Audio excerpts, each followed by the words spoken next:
जय श्री कृष्णा। राधे राधे। आइए सुनते हैं इंदिरा एकादशी की यह कथा। इंदिरा एकादशी दिनांक 10 अक्टूबर 2023 मंगलवार, माह अश्विन पक्ष कृष्ण। प्रारंभ 9 अक्टूबर 2023 दोपहर 12:37 से समाप्त 10 अक्टूबर 2023 दोपहर 3:09 तक। आइए सुनते हैं इंदिरा एकादशी की कथा। भगवान श्री कृष्ण की भक्ति से भाव विह्वल होकर अर्जुन ने कहा, हे प्रभु, अब आप कृपा कर अश्विन माह की कृष्ण पक्ष की एकादशी की कथा को कहिए।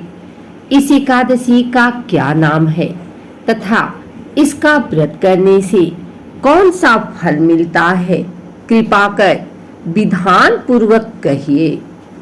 भगवान श्री कृष्ण ने अर्जुन से कहा, हे धनुर्धर, अश्विन माह की कृष्ण पक्ष की एकादशी का नाम इंदिरा है। इस एकादशी का व्रत करने से सभी पाप नष्ट हो जाते हैं। नरक में गए हुए पितरों का उद्धार हो जाता है। हे अर्जुन, इस एकादशी की कथा के श्रवण मात्र से ही मनुष्य को अनंत फल की प्राप्ति होती है। मैं यह कथा सुनाता हूँ, तुम ध्यान पूर्वक श्रवण करो। सतयुग में महिष्मती नाम की नगरी में इंद्रसेन नाम का एक प्रतापी राजा राज्य करता था। वह पुत्र पौत्र धन धान्य आदि से पूर्ण था। उसके शत्रु सदैव उससे भयभीत रहते थे। एक दिन राजा अपनी राज्यसभा में सुखपूर्वक बैठा था कि महर्षि नारद वहां आए। नारद जी को देखकर राजा आसन से उठा, प्रणाम करके उन्हें आदर सहित आसन दिया। तब महर्षि नारद ने कहा, हे राजन, आपके राज्य में सब कुशल से तो है। मैं आपकी धर्मपरायणता देखकर अत्यंत प्रसन्न हूँ। राजा ने कहा, हे देव ऋषि, आपकी कृपा से मेरे राज्य में सब कुशल पूर्वक है तथा आपकी कृपा से मेरे सभी यज्ञ कर्म आदि सफल हो गए हैं। हे महर्षि, अब आप कृपा कर यह बताएं कि आपका यहाँ आगमन किस प्रयोजन से हुआ है? मैं आपकी क्या सेवा करूं? महर्षि नारद ने कहा, हे नृपोत्तम, मुझे एक महान विस्मय हो रहा है कि एक बार जब मैं ब्रह्मलोक से यमलोक गया था, तब मैंने यमराज की सभा में तुम्हारे पिता को बैठे देखा। तुम्हारे पिता महान ज्ञानी, दानी तथा धर्मात्मा थे, मगर एकादशी के व्रत के बिगड़ जाने के कारण यह यमलोक को गए हैं। तुम्हारे पिता ने तुम्हारे लिए एक संदेश भेजा है। राजा ने उत्सुकता से पूछा, क्या संदेश है? महर्षि, कृपा कर यथाशीघ्र कहिए। राजन, तुम्हारे पिता ने कहा है, महर्षि, आप मेरे पुत्र इंद्रसेन, जो कि महिष्मती नगरी का राजा है, के पास जाकर एक संदेश देने की कृपा करें कि मेरे किसी पूर्व जन्म के बुरे कर्म के कारण ही मुझे यह लोक मिला है। यदि मेरा पुत्र अश्विन माह के कृष्ण पक्ष की इंदिरा एकादशी का व्रत करे और उस व्रत के फल को मुझे दे दे तो मेरी मुक्ति हो जाए। मैं भी इस लोक से छूटकर स्वर्ग लोक में वास करूं। इंद्रसेन को अपने पिता के यमलोक में पड़े होने की बात सुनकर महान दुख हुआ और उसने नारद से कहा, हे नारद जी, यह तो बड़े दुख का समाचार है कि मेरे पिता यमलोक में पड़े हैं। मैं उनकी मुक्ति का उपाय अवश्य करूंगा। आप मुझे इंदिरा एकादशी व्रत का विधान बताने की कृपा करें। नारद जी ने कहा, हे राजन, अश्विन माह के कृष्ण पक्ष की दशमी के दिन प्रातः काल श्रद्धा पूर्वक स्नान करना चाहिए।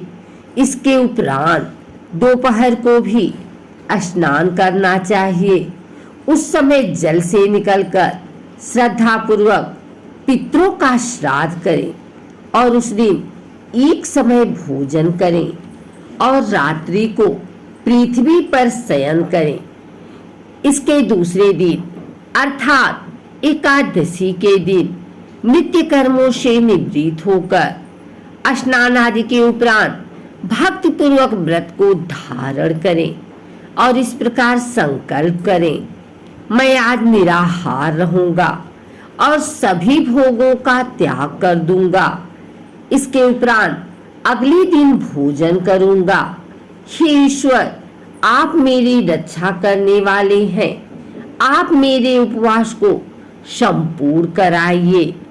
इस प्रकार आचरण करके दोपहर को शालिग्राम जी की प्रतिमा को स्थापित करें और ब्राह्मण को बुलाकर भोजन कराएं तथा दक्षिणा दें।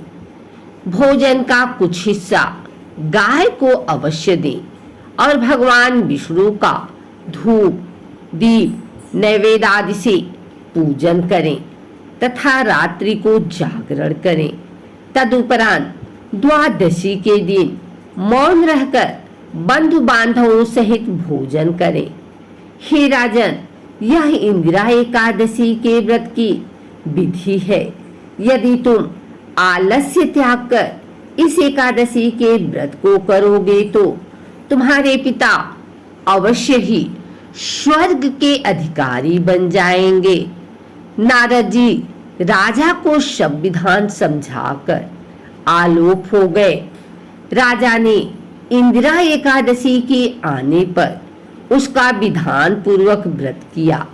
बंधु बांधवों सहित इस व्रत के करने से आकाश से पुष्पों की वर्षा हुई और राजा के पिता यमलोक से रथ पर चढ़कर स्वर्ग को चले गए। इस एकादशी के प्रभाव से राजा इंद्रसेन भी इस लोक में सुख भोग कर अंत में स्वर्ग लोक को गया। भगवान श्री कृष्ण ने कहा, हे सखा, यह मैंने तुम्हारे सामने इंदिरा एकादशी की महात्म्य का वर्णन किया है। इस कथा के पढ़ने व सुनने मात्र से ही सभी पापों का शमन हो जाता है और अंत में मनुष्य स्वर्गलोक का अधिकारी बनता है। मनुष्य जो भी प्रण करे उसे चाहिए कि वह उसको तन मन धन से पूरा करे। किसी भी कार्य का प्रण करके उसे तोड़ना नहीं चाहिए। अगर आपको हमारी वीडियो अच्छी लगी हो तो इसे लाइक करें, कमेंट करें, शेयर करें। हमारे चैनल को सब्सक्राइब करके बिल नोटिफिकेशन ऑल पर सेट कर लें ताकि आगे आने वाली वीडियो सबसे पहले आप तक पहुंच सके। धन्यवाद।